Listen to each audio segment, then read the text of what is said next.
Et voilà. Aujourd'hui, c'est samedi. Samedi 6 décembre. On se prépare pour le dimanche 2 de l'Avent, pour préparer les cœurs pour la naissance du Christ qui va naître parmi nous.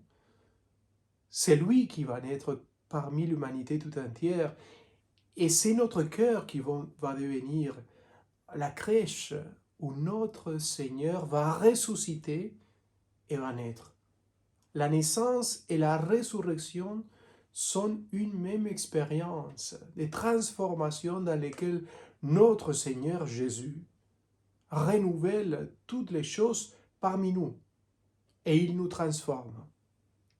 Pour expérimenter la naissance du Christ, pour expérimenter la résurrection du Christ, la transformation que lui il fait avec nous, dans nos cœurs, il faut définitivement faire l'oraison mentale, la prière, être face à face avec les Saints-Sacrements, être face à face avec celui qui nous aime et qui habite nos cœurs, chercher la solitude, être un moment de calme dans lequel je laisse tomber toutes les autres choses et je dis, ces moments, c'est que pour toi. Je vais rester en silence. Je serai face à face avec toi. Je vous assure, les meilleures choses du monde vont arriver à ce moment-là. Bien sûr, on se distrait, c'est normal, il y a des moments où il faut lui dire, écoute, j'étais en train de penser à ça, mais j'étais en train de parler avec toi surtout. Que veux-tu me dire?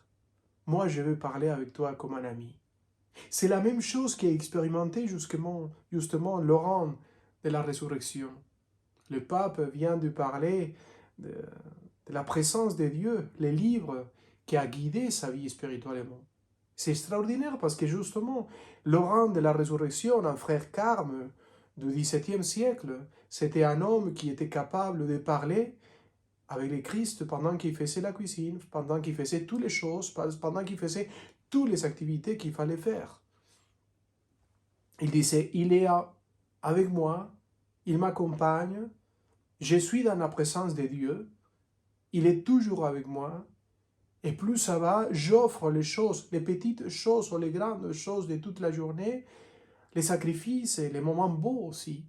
Pendant que je suis en train de faire les repas, pendant que je suis à la cuisine, je peux être dans l'union accomplie avec notre Seigneur. Cette expérience qu'il a vécue, alors vous-même, vous pouvez la vivre dans les quotidiens pendant que vous restez à travailler, marcher dans la rue. Enfin, toutes les choses peuvent se faire avec lui. Avec lui. Tous les jours avec lui, avec un grand ami qui nous accompagne, qui nous parle, qui nous soutient quand on ne peut plus. Un ami. Un véritable ami qui marche toujours avec nous et qui nous dit au cœur, je t'aime, je t'accompagne, tu n'es pas seul. Voilà l'expérience de Laurent de la résurrection qu'il faut vivre tous les jours et en plus, s'asseoir pour parler calmement avec lui, avec Dieu, avec le Christ. Parler comme un ami, un grand ami qui va vous accompagner, qui va vous prendre dans ses bras et va vous dire, tu n'es pas seul, viens, laisse-moi te parler cœur à cœur, laisse-moi te dire, c'est là que tu dois faire, dans toutes les choses que tu dois faire, moi je pourrais te dire quelle est ma volonté. Et il va te parler et tu vas lui parler. Ce sera une expérience tellement belle, simple, quotidienne. Voilà notre évangile d'aujourd'hui. L'évangile de Matthieu 9, 35. En ces temps-là, Jésus parcourait toutes les villes et tous les villages, enseignant dans leurs synagogues, proclamant l'évangile du royaume en guérissant toute maladie et toute infirmité. Voyant la foule, Jésus fut saisi de compassion envers elle, parce qu'elle était désemparée et abattue, comme des brebis sans berger. Il dit alors à ses disciples, la moisson est abondante, mais les ouvriers sont peu nombreux. Priez donc le maître de la moisson d'envoyer des ouvriers pour sa moisson. Alors Jésus appela ses 12 disciples et leur donna le pouvoir d'expulser les esprits impurs et de guérir toute maladie et toute infirmité. Ces 12, Jésus les envoyait en mission avec les instructions suivantes. Allez vers les brebis perdues de la maison d'Israël. Sur votre route, proclamez que le royaume des cieux est tout proche. Guérissez les malades, ressuscitez les morts, purifiez les lépreux, expulsez les démons.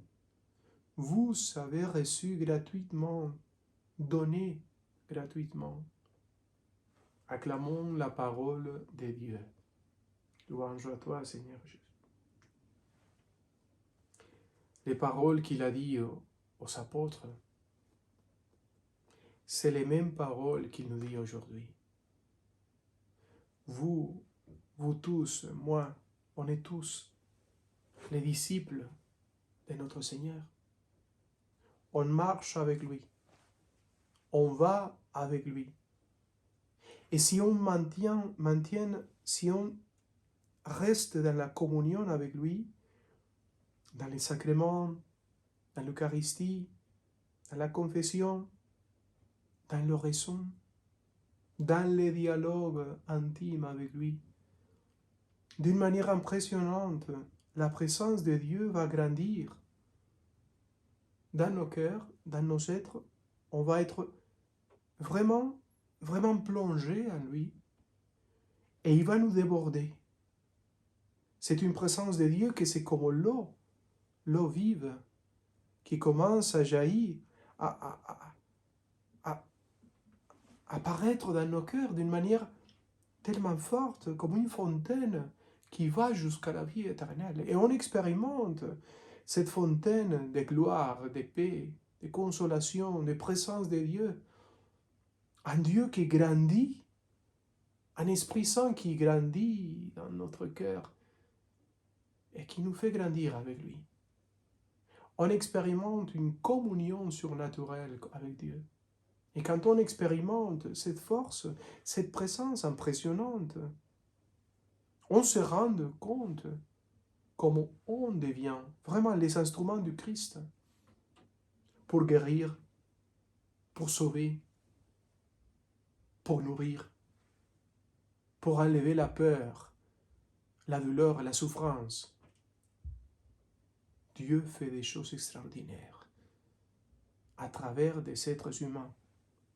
Dieu nous utilise comme des vrais instruments du salut. La même chose qu'il a fait avec sa maman, et sa maman continue à le faire. C'est la même chose qu'il fait avec chacun parmi nous. L'exemple de cela qui est Marie pour l'Église, ou Joseph, Saint Joseph pour l'Église, c'est un exemple clair de cela qu'il veut faire avec toi, avec moi. Mais pour le faire, pour être des vrais instruments de Dieu, il a besoin de nous remplir. Il a besoin d'être face à face avec toi. Il a besoin de prendre le verre qui est toi pour le remplir de l'eau vive. Et c'est par l'oraison que ça arrive. Reste en silence. Laisse-toi remplir. Laisse-toi déborder. Permets que la présence de Dieu ouvre les portes. Permets que la présence de Dieu te remplisse de joie, de paix, de sainteté. Et il va faire tout le reste. Tu seras un instrument de Dieu. Tu vas y avoir les yeux de Dieu, le visage du Christ. l'amour de Christ,